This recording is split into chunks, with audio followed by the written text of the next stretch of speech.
Um, and so since then, like I haven't had a crew.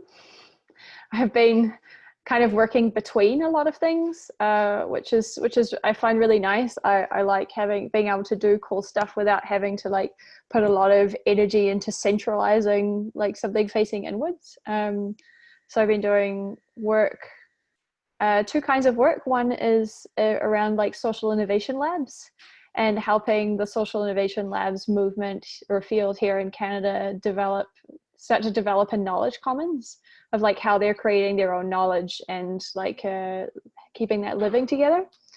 And yeah, other little bits of like research around social innovation and how it scales and that kind of thing. And then the other part has been doing organizational consulting to bring, I guess, more of a like inspirally way of being, not an Enspiral structure, but an Enspirally way of being into more traditional like organizations. So I did a 4-month stint with a team at a university library. This is after starting this like a platform called The Future of Work is Human, which is just a banner that I decided to operate under. It's not an organization.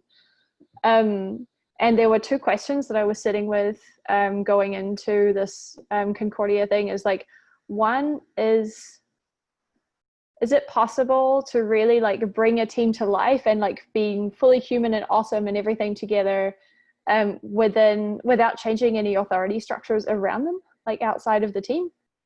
Secondly, is this way of working cool and beneficial for people that are not like me? And these people, they've been like, a lot of them had been, a team of 16, over half of them have been in that team for more than 20 years. Which I've never been in anything for like more than 2 years. So I was like, okay, I got something to learn from you guys. And like uneducated, like mostly working class, like proletarian, but you know, wanted to, and very traditional in their mindset of ways of working. But man, it's like over the 4 months, just spending like a few hours with them a week really turned it around. Using appreciative inquiry and human-centered design, and that team was like the worst team in the library, both in terms of their user feedback and in terms of absenteeism and even like all those like engagement factors. And now they're seen as like the future like leading team of the library. You know, it's like they're still having challenges, but the mindset has really changed and really enlivened their work. And for me, what's exciting about working in organizations is that we spend more of our time at work than pretty much anywhere in our life. And that's where we learn how to be adults, for better or for worse. And I'm curious about, okay, like if we can change how people are showing up at work in the kind of way they relate to each other and that kind of thing, does that then change what kind of citizens they are and enable them to be responsible citizens? That's like the kind of like theory of change hypothesis that I'm kind of sitting with that really excites me. Can you zoom in a little bit of detail to describe what are the like the behaviors or the practices, like the methods that illustrate this different way of being? Okay.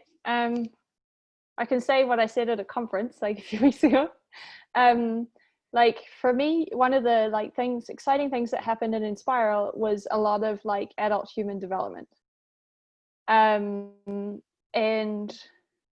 I like, my hunch is that we developed, like through being in Enspiral, we became more of the kind of citizens the world needs. And so you know, I've like we already cared about the world, but like being able to do that collectively and meeting like needs for community and belonging and like solidarity and encouragement and that kind of stuff, and being collectively intelligent, being able to work with intersubjectivity, not having to be the expert all the time. Like these are all like a lot of the skills that are pointed out at the moment as being like future work skills in the coming technological revolution. And the 3 things that I kind of like distilled it down to is that we do one is making space for feelings and for reflection, like making sense of what we're doing and having critical reflection, you know, things like this call. A lot of people don't have space in their work for those things. The second thing is being able to learn through trying stuff, and trying stuff to be able to learn, you know, having this experimental kind of lab approach, and using our design mindset. And the third thing is about spaces for taking initiative or having agency, no matter which position of the organization you're in. Being able to like say, hey, there's like an issue that I'm seeing or something I want to do, and then being able to do it, and do it like across different parts of the organization, or team, and not have to like ask for, you know, not having it to be in your job description to be able to do that. So it's kind of like three things that that we kind of put in at Concordia that have made a big difference. So it could be practices as simple as like collectively setting the meeting agenda. Yeah, a lot of people have team meetings where it's just their manager downloading on them. This is the amazing thing, is I'm getting like exposed to the regular world of work. I'm like, oh my god, this is so dead. And so what I see is like, it's really about bringing life back, and like, yeah, a real sense of connection. Like I was at a conference, ran a like masterclass called Playing with Power, and I had people up and like, you know, with their two fingers kind of following each other around, and practicing being a leader and a follower. You know, the thing that they found most difficult? Eye contact. And it's like, oh my god, like going through your days without like proper eye contact, like you're starving your body of oxytocin and serotonin, like of all the good stuff. And I was like, oh, there's a lot to be done here. So I get excited about that. Yeah. I think we're excited about similar things. What I haven't heard yet is, like in my story, I'm proposing to like establish this thing which is meeting my immediate needs, and hopefully in a way that other people can have their needs met too. Are you in a similar moment? Is that part of the draw? Yeah, it's yeah, I've also been realizing recently, like, oh man, like, I don't know, I think I've been struggling with a bit of depression, and like one of the reasons, and when I read your things, one of the reasons, it's like, oh my god, I don't have a crew, like I lost my crew. And then I was like, oh, I'm hosting this thing this weekend with like 9 awesome people that are like mostly from Montreal, and like that could be the start, that's like the start of a crew, or at least like crew dating. Hey Lana. And it kind of like made me more excited about the retreat. And I think one of the things that stood out to me as well from what you said was about like right now, that like the cells of society is like individualism or like mass populations, and that how we're missing the like the, you know, like the groups of people. And like that really made a lot of sense to me, about what the world needs the moment. And like, man, like to tackle the challenges that we're facing over the coming decades, we're going to need some like really good like people to back us up, like that thing about needing courage and needing encouragement so that we can be courageous. Like, yeah, I'm totally on that also. Yeah, so I realized, I read your thing and I realized, oh yeah, I'm searching for a crew. And so that's something I'm going to be doing now, is like actively recruiting that. I'm not interested in like building an empire, but I'm interested in, for myself, having that and continuing to learn also like the impact that has on people. You know, I thought back to like this Japanese thing, I can't remember what it's called, but where you have like a group of like 5 people who you travel through life with, and like they're your people. And so that models like this have existed for a long time, and it feels like that's something that's like sorely needed in the world at the moment, beyond the nuclear family. And I think that you articulated that as a really like core pattern. Yeah. Thank you. It's really funny to watch the recognizable faces from the Enspiral congregation popping in, and everyone's like, "Ah, Alana, do you want to say hello?" Hello. It's good to see all y'all. I'm just I was half listening because I was doing childcare, but then the babysitter turned up, so I thought I'd come say hi. Yeah, I'm mostly happy to just listen. I really enjoyed Rich's piece. I felt like it wasn't anything radically new. It was just like, this is a really good distillation of a lot of things that I've been sort of inarticulately thinking deep in the back of my mind for a long time. And it's really, really useful to have it articulated so clearly, and that makes it so much more transmissible. And I've already started kind of like, as I'm reading other things or encountering other things, like thinking about how it relates. And I don't know, I just find it to be I find that work, the distillation work and communication work, to be extremely valuable. So I really appreciate it. Thank you. I have my own anxieties about like doing everything, you know, like there's a crisis on and it's all hands on deck. And so like I kind of, sometimes I want to do everything. And I think there's a wiser part of myself that just wants to focus on storytelling and doing enough action so that I've got useful stories to tell, but really focused on that communication piece. And to post that, and then 3 days later to have my friend Hughie in Stockholm say, "I'm doing it. I'm underway. I'm starting a congregation, maybe 2." It's like, oh, great. Yeah, that's really nice to get that. To be allowed to just focus, you know, and not try to do everything. Can I chuck in a random off the wall point, Rich, which is 3 out of 3 people who I've shared your articles with this week were all freaked out by the word congregation. I'm not saying it's negative. I think you might even enjoy that, but it's interesting. I'm glad that they're freaked out. Yes, you know me well. I chose the word congregation because I like the well, one, I grew up in a Christian congregation that had a lot of things I don't like about it, but they did show up when there was a storm coming through that was going to destroy my parents' farm, and they held the greenhouse roof on with ropes, you know. That I won't forget. And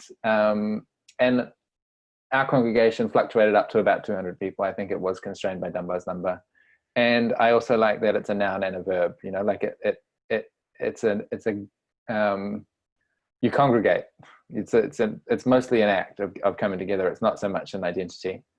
And yeah, it's also, what are we going to do with the thousands of empty churches in Europe, you know? Well, put a congregation in them, that's what. But thank you for noting that it's a trigger. I think maybe not just for religious connotations, but also connotations of hierarchy or a central point teaching from the pulpit. Anyway. Mix, do you want to tell us what you've been up to? Because when I checked in with you, I saw you were already doing this and already even articulating a lot of the same points 3 weeks ahead of me, but I just hadn't been looking in that direction. So is it worth giving an update? Yeah, I'll do like a quick slice through, and it might be missing detail and people can ask if it's useful. So really quickly, I've been part of the Enspiral congregation for ages. A couple of years ago, I started being more involved building Scuttlebutt, and felt that that was where I could add the most value, because I felt like I could bring some of the good patterns from Enspiral over there. Yeah, so I started prioritizing that more than Enspiral, and at some point, like I said, I worked for Dev Academy and then left that because of some instability stuff, which is now resolved. But that was a bit stressful, and but I did come through like this formative experience with someone else from there, Pete Gerson, and we decided to start a pod emulating Mikey because we wanted to do contracting, but we wanted stability. And so we decided to share livelihoods, and we decided to do that with someone else as well. And so that's been really fantastic. That's offered like a lot of stability. it's like a very tight crew example. When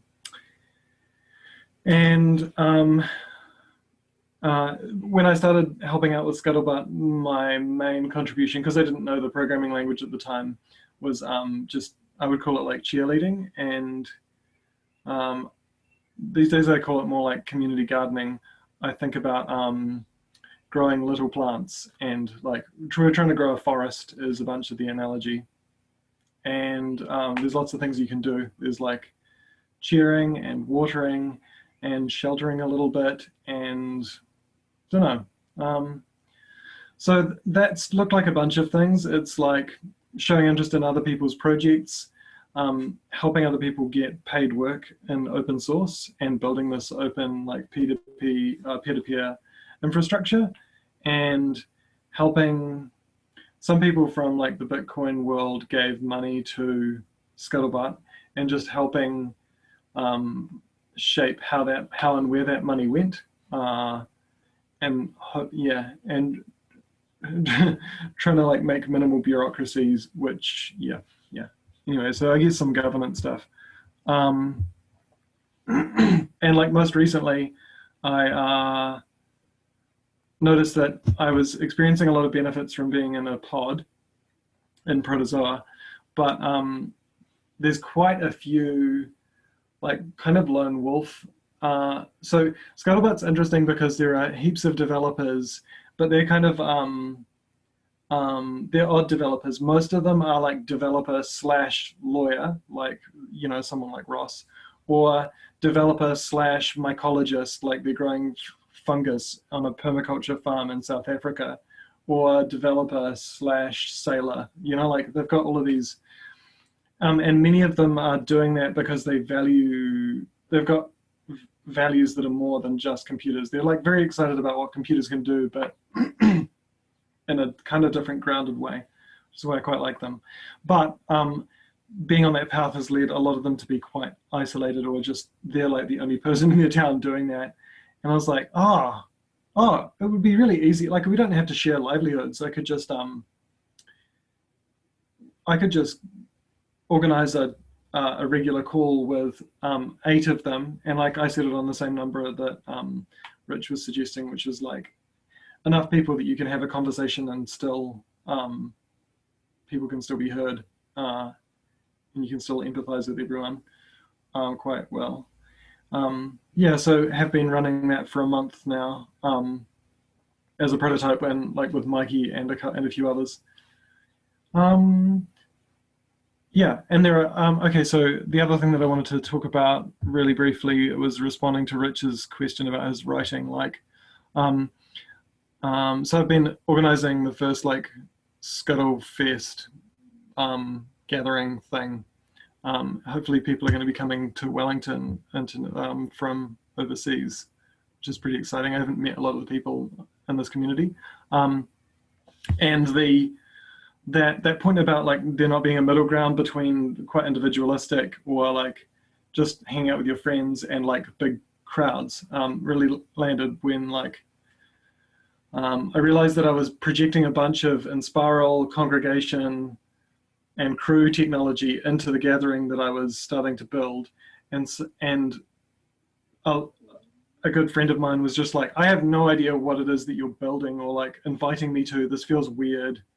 I have no idea what to expect, and that was quite shocking, because like I see myself quite values aligned with this person, but they had no experience of what I was trying to offer. The bits that like I wasn't sure about, or like the bits that I wanted to maybe talk about more later with you were, I think you're proposing to grow relationships really quickly. From what I read of your proposal about doing something in Europe, my experience is it takes years and years, and it's quite slow to build that soil up. And doesn't mean it can't be done faster. It's just, open question, interesting. And the other one was about money interdependence. You were interested in, I just wanted to throw one piece of something I'd learned from talking to a bunch of people about savings pools is that many of them came together with the intention of doing things together with money, but most of the value came together was about coming together and even just talking about money, and the intention to be vulnerable about this stuff was like the most transformative part. And some of them never even touched money together, but it still did amazing things. Anyway, I thought that could be an easy one. I'll pause there. Totally. That's a cool story. The short note on the relationship, the speed of development of relationships, like the initial seed that the list that Nancy and I have written is basically people that we've been collecting over the last 2 years. So, and we might do our first thing 6 months from now. You know what I mean? So it's sort of like, it is anticipating the slow thing. It's good to have the reminder. And yeah, money, talking about it, I think is a phase you've got to go through, you know, like at least.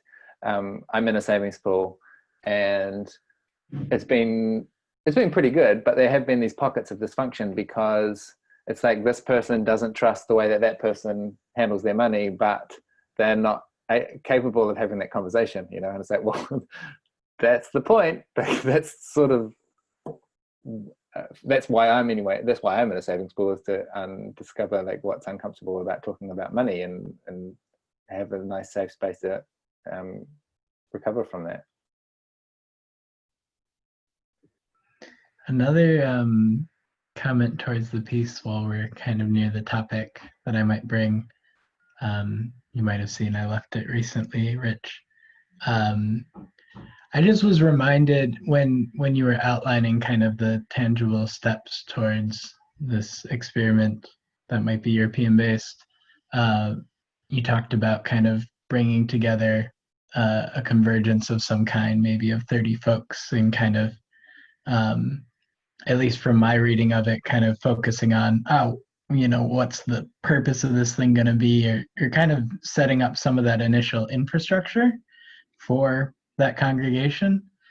And I was just reminded of, I was with Chelsea Robinson, Sylvia Zur, two Enspiral members in New York City, and sitting with Chelsea, and she pushed it to me. I was like a new contributor, and somebody was asking about Enspiral, and so she, as a good facilitator would, put me in the spotlight and like, oh, why don't you try and field this one? And so I answered, and the one thing that she added to my explanation was how Enspiral started out of a freelancers co-op and really out of a quite active co-productive gesture in the world of like, we are trying to make money together.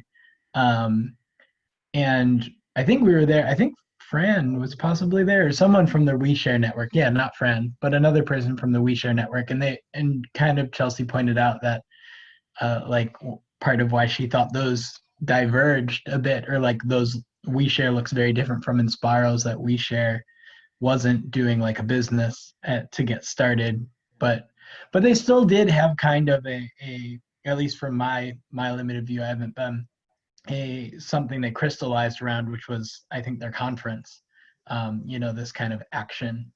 And so yeah, I was just reflecting on, you know, some comments that I've heard chatting with Enspiral folks about that network, of like how being so inwardly focusing can be detrimental at times, or overly focusing on governance or things like that can yeah, not have the aliveness that people are looking for sometimes, or like maybe is a divergent from the intention around more people working on stuff that matters, or your very similar iteration of that I really like, supporting people to do more meaningful work. So yeah, I just wanted to toss that to you of like, you know, maybe building an organization, you know, in towards Mix's comment too around long-term relationships, like oftentimes how I'm trying to get into relationship with people is by doing projects with them.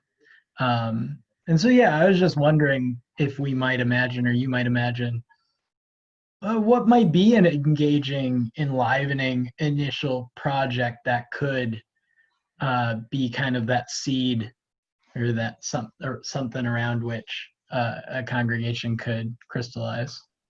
Yeah, I hear that. In the text, I make it sound as if the first gathering is going to be this big co-design thing, but in my heart, it's just like, hey, everyone, I know what I'm doing. Do you want to follow my lead? And on the structure stuff, I'm like, this is a good purpose. This is a good enough structure. Then it's actually the question that you ended with, John, which is like, yeah, what's the projects that we want to do that are gonna be magnetic? They're gonna keep us, that engage us not just in our hearts, but also in our hands. You know, like get the will going and make it like it's the easiest thing in the world to keep coming back to. That was, I think, really where the first question is.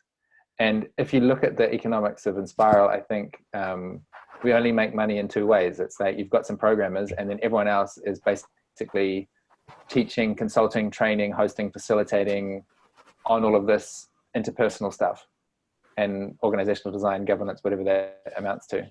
So I think it'll be, I'm not expecting there's going to be a ton of programmers there, but I am expecting there's going to be a ton of people that can quite easily be really effective in the marketplace. Yeah, supporting people to pick up these behaviors. Lana?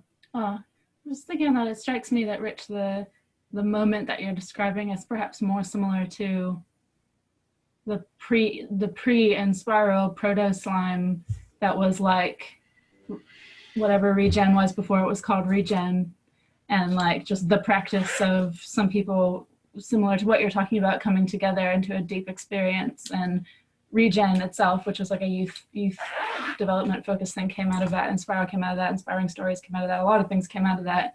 And these are the spaces that Billy was convening and still is convening. And I just think it's really interesting to think about the different phases or levels of like action oriented, like John is talking about, because I absolutely believe that the action orientation is like really key for just a simply to hold people's attention and let them make something a central focus of their life.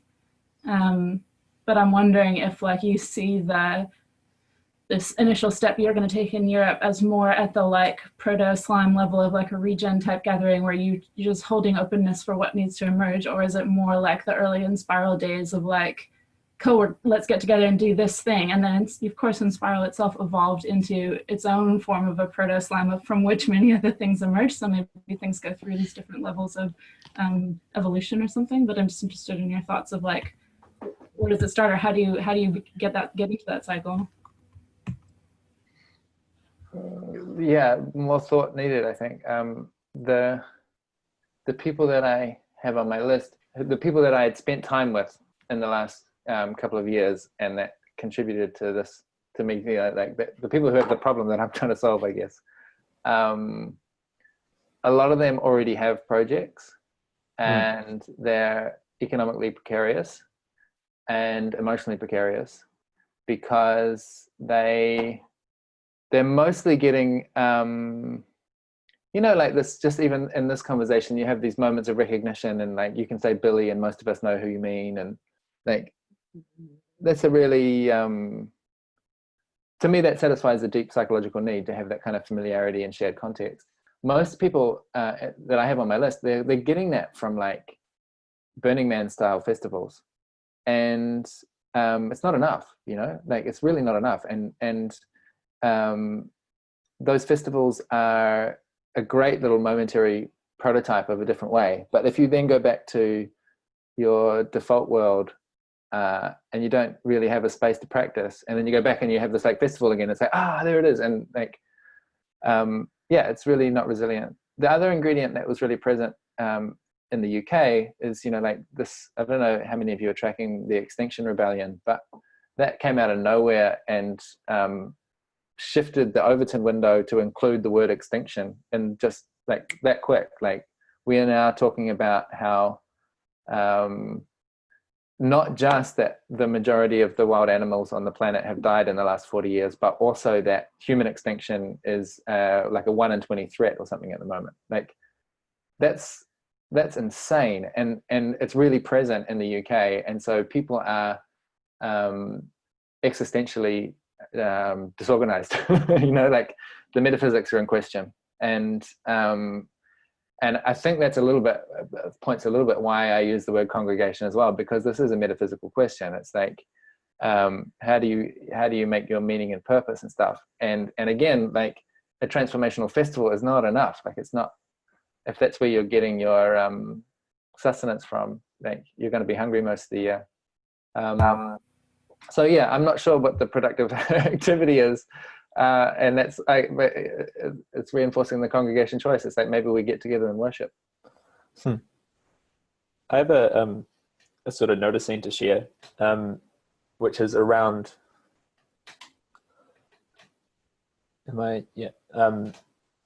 Around like crews, and I guess one of the strongest things I'm hearing, the strongest needs I'm hearing that you've seen, Rich, is around people having crews, of like that gap between the individual and the crowd, and like that maybe the crews and maybe dyads as well is like where you're strongest, and that you want to have a congregation of people that can meet people to form a crew with, because a lot of people that you've been talking to, they already have kind of work that they're doing. They don't need to find the meaningful work, but they need to find the crew that can support that, and that you and Ngati and Enspiral folk have like found ways to do crews and found some patterns that people can pick up and try. And so I'm just wondering whether that clarifies anything, or whether you're already thinking that way. And I know it was already in there, but just maybe like an extra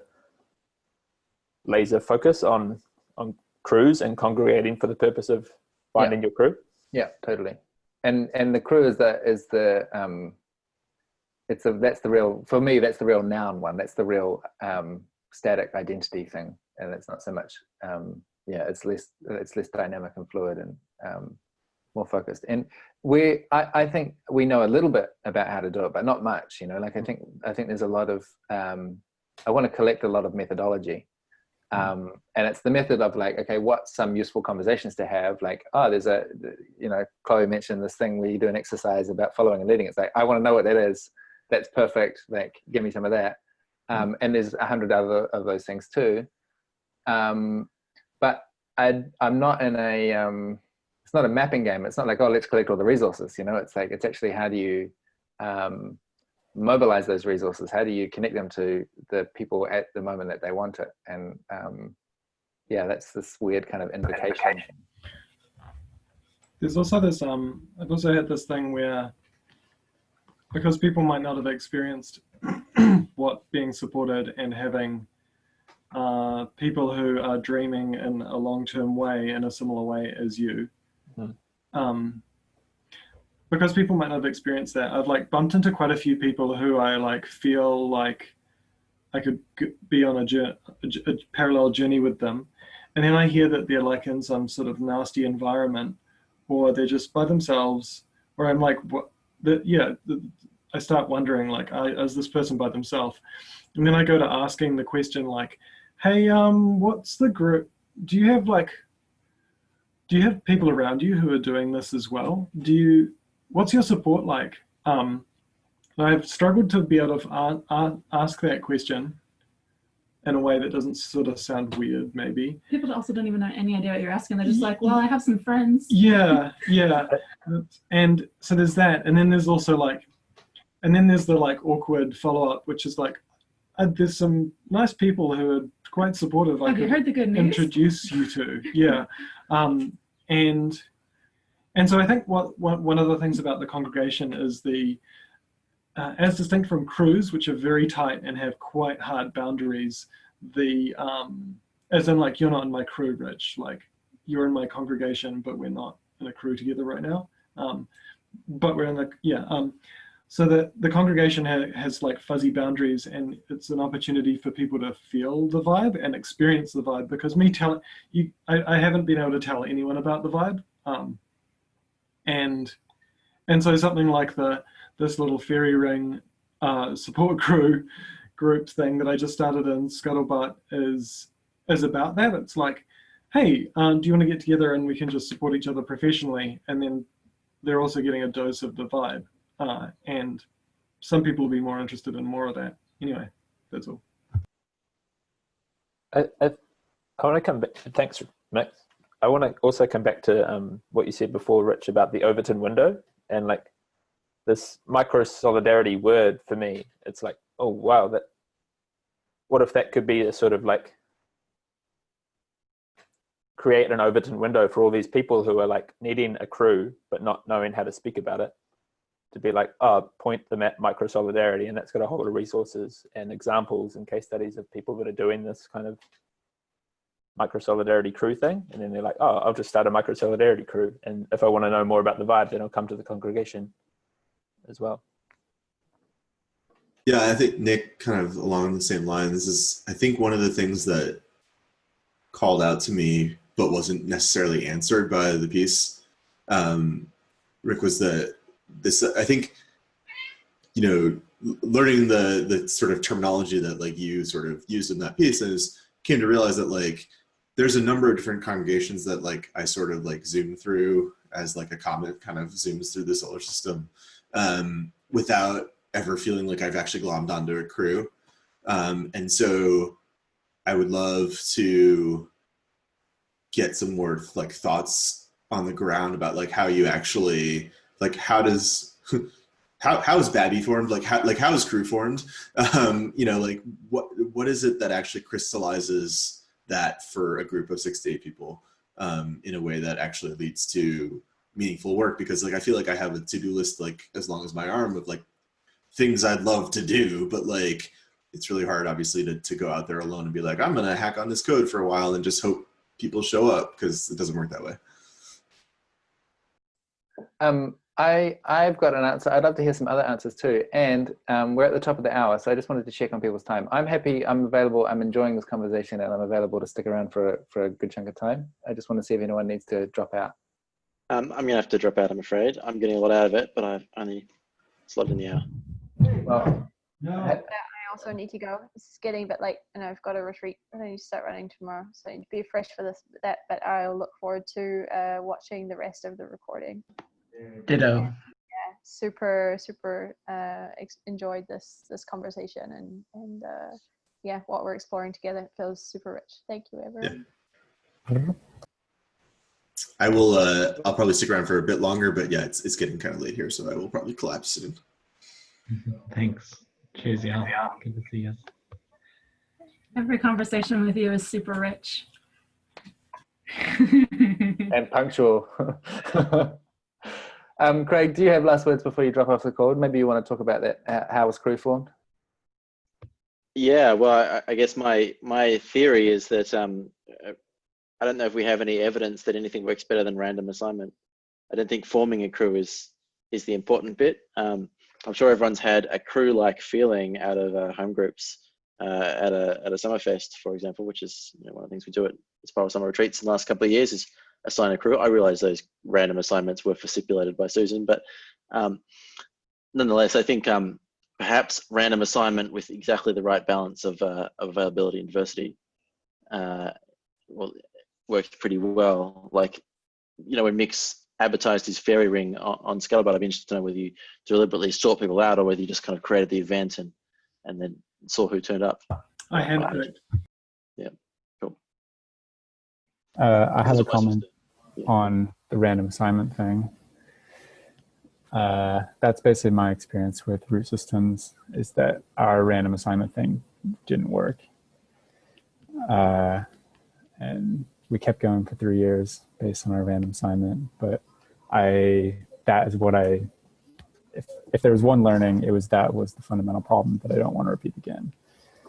And what I'd rather try is the idea of, with these micro-solidarity groups, like you're creating a portal or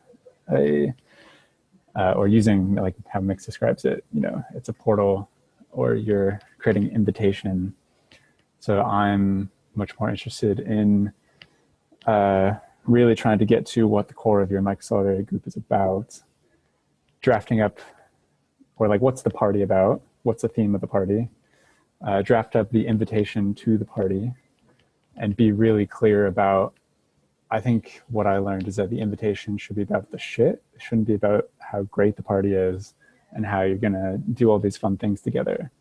It should be about how you're gonna struggle together, and you're gonna have other people to struggle with, or you're gonna have people who care about the things that you care about struggling on. And then see who turns up for that party. Because at least I think what happened with our group is that we had this mismatch of, one way to describe it, like the people who are the co-owners and the people who just wanted to be employees. So the people who were willing to pitch in for the struggle and people who wanted the benefits. And yeah, potentially a random assignment with the right people would totally work. But at least when you sell people on the benefits, there is like an entitlement thing. And we all know that the good juicy bits come from hard work and struggle. So at least for myself, yeah, when I make my next microsolidarity group, it will be selling people on the struggle and trying to find who's interested in the stuff that I'm interested in and working towards that. So that's me. I think, Craig, you're maybe technically accurate when you say we don't know of anything better than random assignment, right? Like we haven't proven another method that does better than that. Yeah, and plus we're assuming a bunch of technologies here that we know pretty well in terms of like the hardness, the boundary, you know, like you need to make it hard enough to get into the crew, you're soft into the congregation, all those sorts of the trust building that we all work on and all those sorts of things. So yeah, no, the interesting lessons there from root systems as well. So I'm taking that on board. So yeah, I'm going to answer. We've maybe learned a couple things about practices that help the right people stay, maybe something like I always really appreciated that like gentle current idea of like you have to kind of keep swimming against it to stay involved. I think that's worked really well in a couple of contexts that I've seen. And also like I'm constantly thinking about the relationship of structure of the thing to the character of relationships or commitments or whatever that evolves. And Mikey, I'm interested in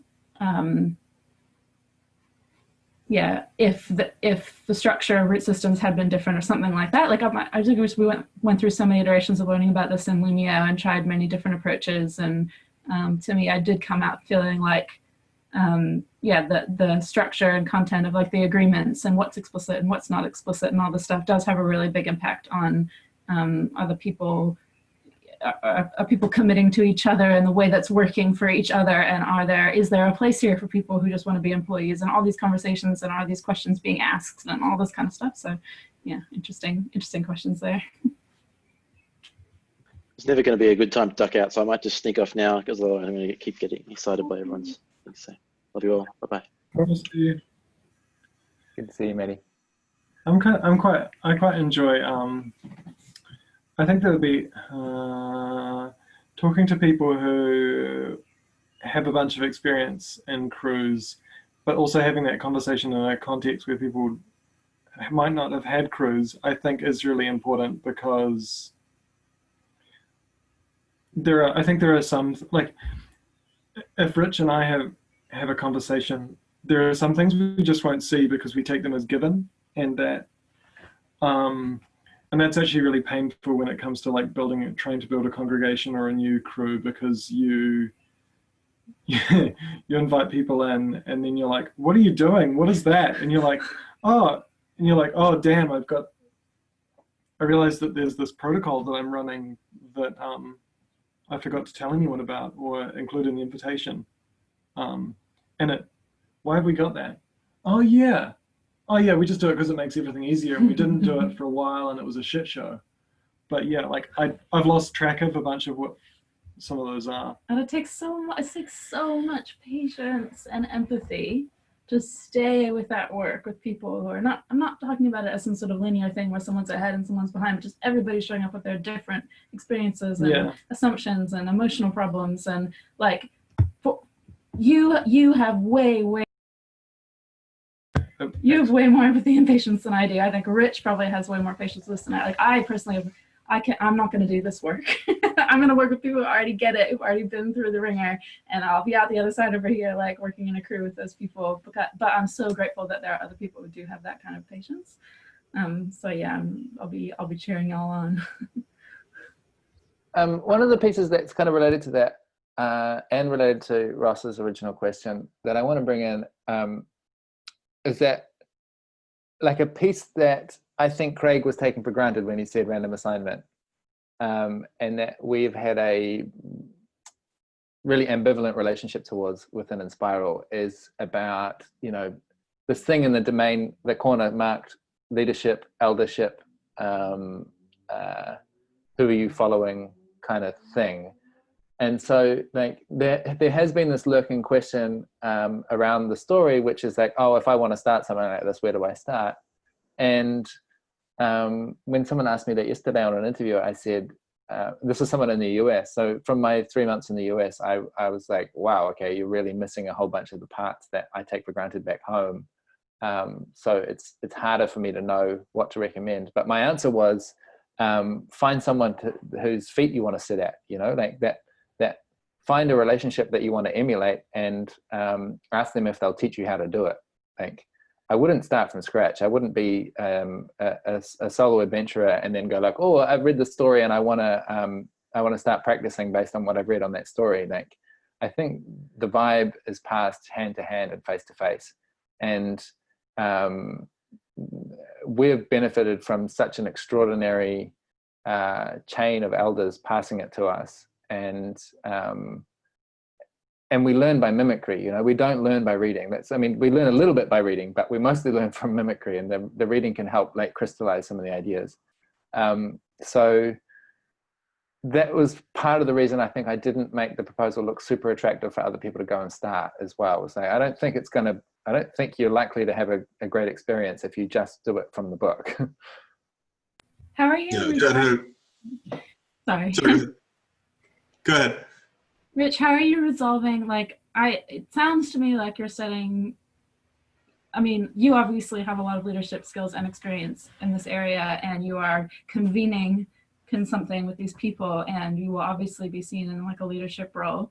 And I have struggled with ambivalence or conflict around that internally, and I know you have as well. And I'm just wondering, like, what's your approach going to be to that question going into this? My vulnerable answer, I was 3 wines in the other day and having a conversation with someone who I didn't know very well and didn't think that I was going to see them again. So I was honest. And I said, you know, fuck it. I'm looking for people who are willing to follow my leadership. Yeah. And I've never said that before in my life. And it's true. It's like, I am the beneficiary of such extraordinary wisdom and knowledge and method and experience and all this stuff. Like, people have given it to me, and most of them gave it to me because they want me to do something with it, and I'm going to do it, you know. And people are calling for it. Like, everywhere I turn, people are calling for it. I've got 6 or 7 invitations for different podcasts, you know. Like, there's a reason.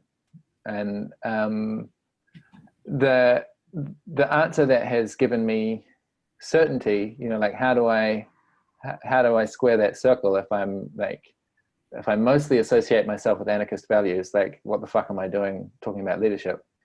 It just comes down to coercion and free choice, and a proactive kind of transparency about these are the risks and pitfalls of looking to someone else for the answers. And this is the reality distortion field that I carry around me. And I go to great lengths to try and document exactly how the mechanism of that, so that people are inoculated against it, knowing that I'm still going to seduce a whole bunch of people and be regularly tempted to abuse the power that I gain, you know, like, and there is no solution to that.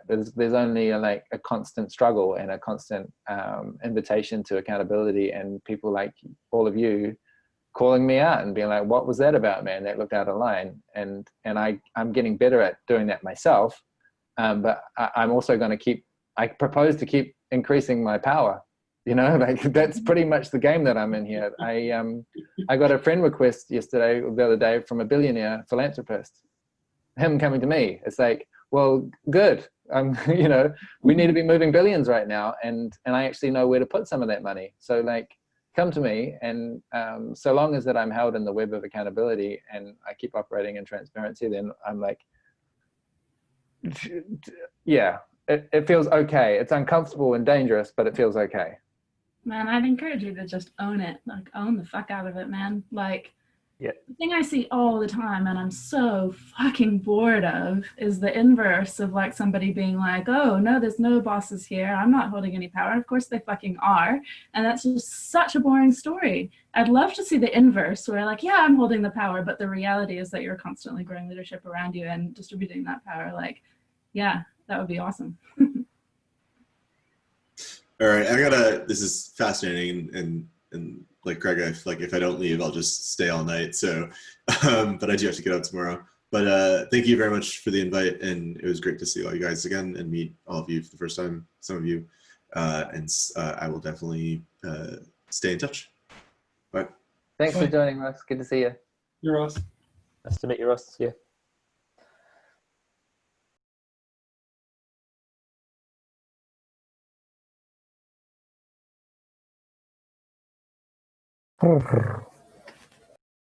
It's so nice having this mute unmute thing. It's like a signal that's binary, whereas usually in a conversation you've got this very fuzzy, like, oh, are they going to speak or not?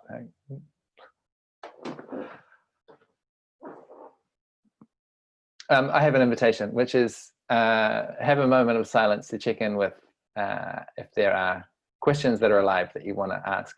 Otherwise, we can put this conversation down for a rest.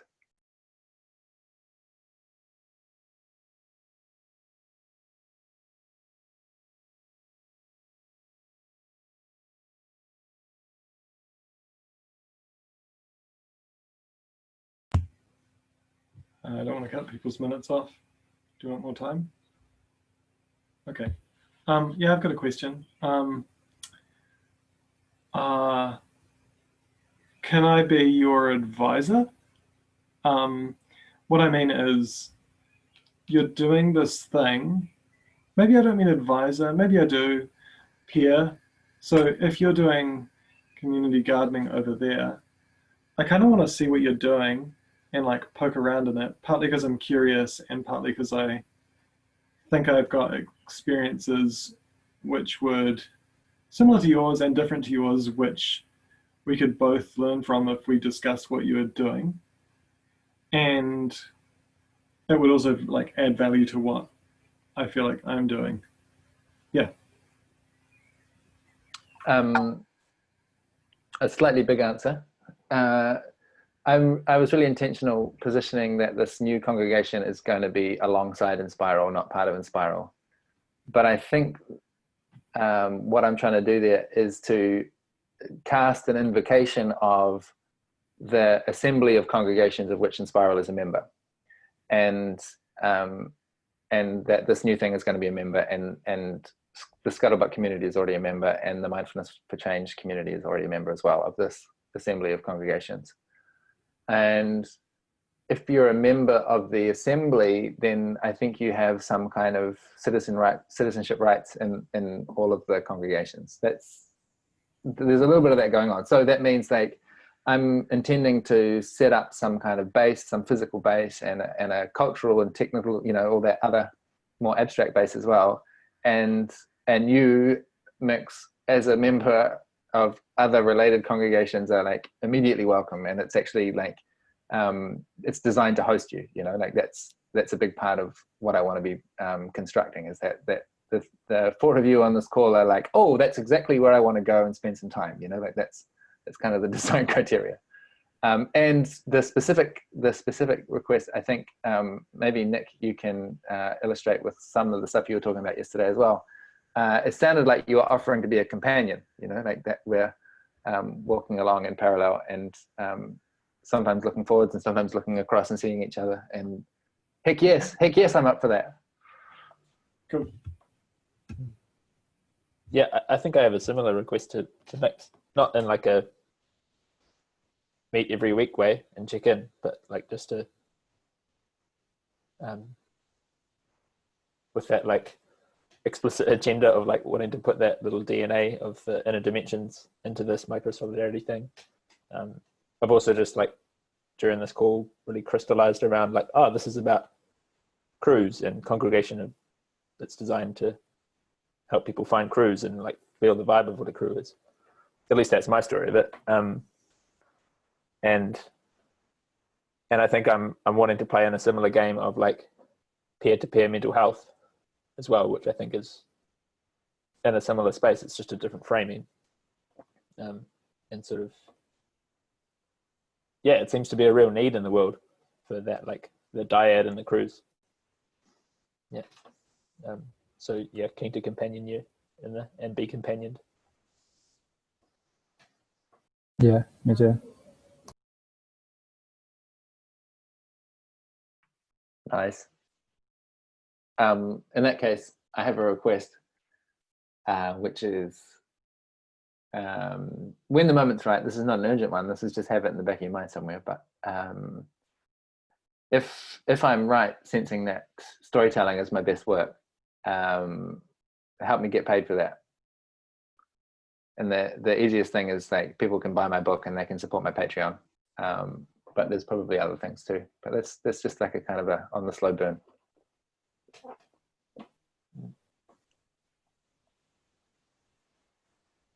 I would also be interested to hear what other needs people have in the room, if we want to name those into the square circle.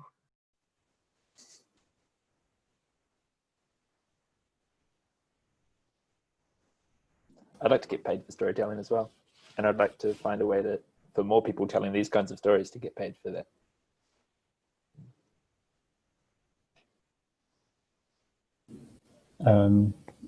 I mean, I haven't caught up with you, Rich, in a while, but there's a whole story around what I want to spend my next section of life doing.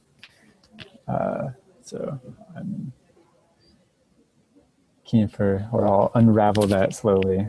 I'm in no rush, but yeah, it's about the living infrastructure, the physical infrastructure side of things. So yeah, generally just I'm keen with all of these things, and organizational systems I've also learned is like something that I'm quite good at and interested in. Like for example, Camp Desmond, it's now like, yeah, oh, I guess I said this in my check-in. It's like 40 or 50 people. Like that, the worship, the congregation is growing. And yeah, wanting to get good at supporting large-scale community congregations. I've been blessed with all the other Inspiralites who have organized previous events I've gone to, and I'm like, oh yeah, now I know why that's cool. Yeah, so I don't know. I'm just keen to basically be well connected as things go on, because I'm planning on doing my own, similar to a mix with like Scuttlebutt stuff, but also potentially other things. And there's like Art Hack community and Camp Desmond community, the Wellington Burner community, all these things that I think are like I'm very well connected to, or have a lot of gravity in. And like, if there is mass movements, that's what we need. And so I wanted to pitch my body into the mix.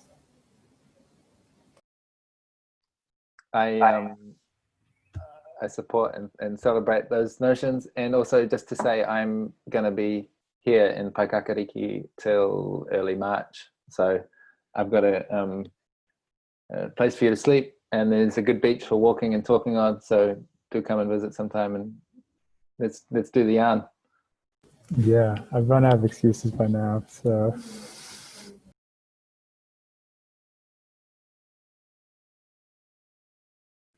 I think I'm doing great, and I don't feel like I need that much, like in terms of like I'm making good money, working on lots of like really awesome projects in a really sustainable way for my like life and balancing childcare and all this stuff. And I'm, you know, very, very lucky. And like it, all of that comes from, I guess, the way that I previously have invested in relationships in the congregation and the way that congregation invested in me.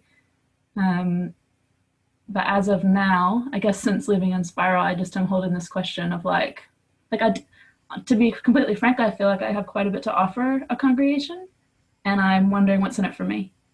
So if people have like thoughts of like how I might think about this, or what is the way I could be challenging myself coming out the other side of a really amazing congregation experience, and feeling quite full and satisfied, like, is it cool to just chill, or like should I be thinking of like, oh, how am I not growing because I'm not like super active in a congregation right now, or something like that. So yeah, if you have thoughts about that, I think I've been convinced to come to the Enspiral summer retreat, so I guess I'll have a good chance to talk to people about it then. What immediately jumps to me is it's good to have some reserves on the bench, you know, like assuming we're in for some major instability in the next decade. Like if I spend the next 3 years going hard nuts on this, I'm going to be exhausted again. So if you're fresh and ready to step up, like I think that's good too. I've been saying that as well with a lot of my friends who are like activists in the US, and they're like feeling super guilty about having to stop and say, no, it's good. Like you go out and rest somewhere, and then when the other friends burn out, like you go in. I mean, let's try not to burn out, but still, it's good to be fresh.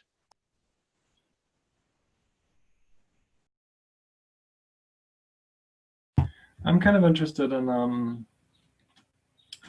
I think if you do build or start building the UN thing, I'd be keen on that. Like, I think the very minimum would be like, I've got an assumption that in-person congregations, or congregations that are at least in like similar time zones, are much more powerful. And so knowing where the congregations are and what their vibe or focus is would be a big help for, and like having contacts in them would be a big help for like routing humans towards the vibe. Yep. So like, I don't know whether your congregation in Europe would have a center as a concrete example. And, but I do know you, which means that it's easy for me to like bounce off of you. Yeah, but I don't know much about Nick's congregation, and I don't know how to contact Nick. I guess I could go via Rich. Yeah, but I also don't know what sort of people. I know a little bit about the congregation that Mikey wants to form, but yeah, but I don't think the rest of you know what sort of people would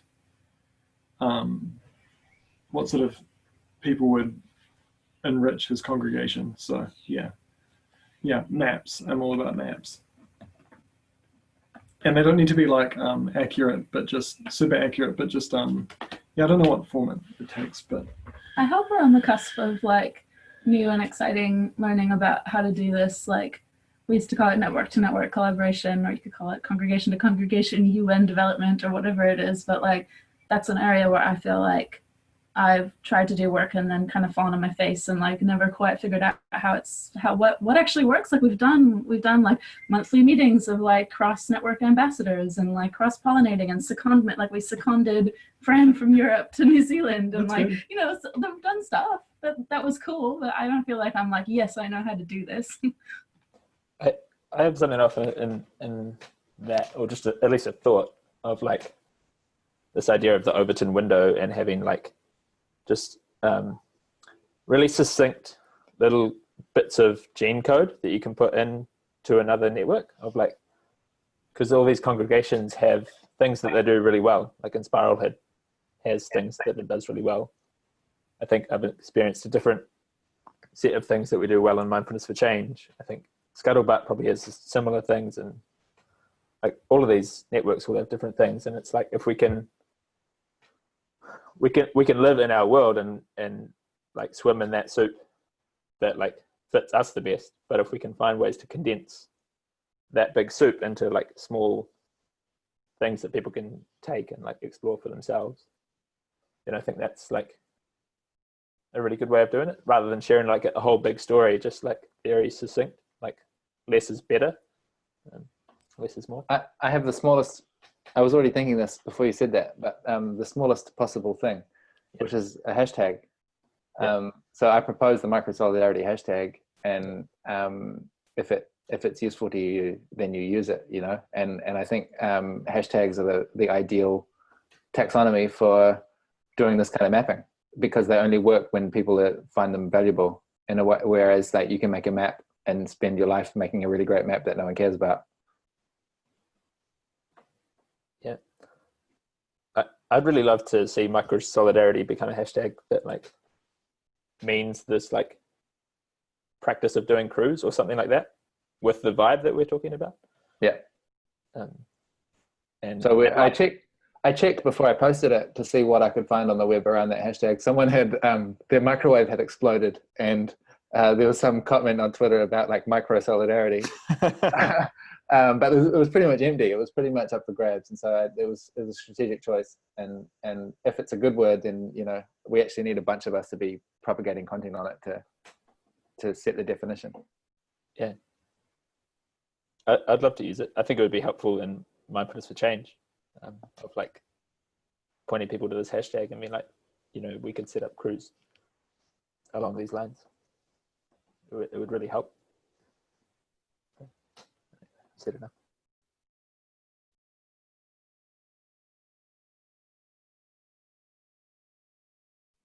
We're at 89 minutes on the conversation, so that seems like a natural place to have a quick checkout round. I'm so delighted to have a conversation with you lot. I mean, everyone was good, but the smaller the conversation, the more satisfying for me. It's a real theme. Yeah, it makes me warm in my tummy and relaxed and feel good and like, yeah, everything's going to be fine. We're all doing our parts. And I mean it, everyone, come visit me. It's nice out here. It's 5 degrees warmer than Wellington too. I'm going to pass to you, Mikey, to check out.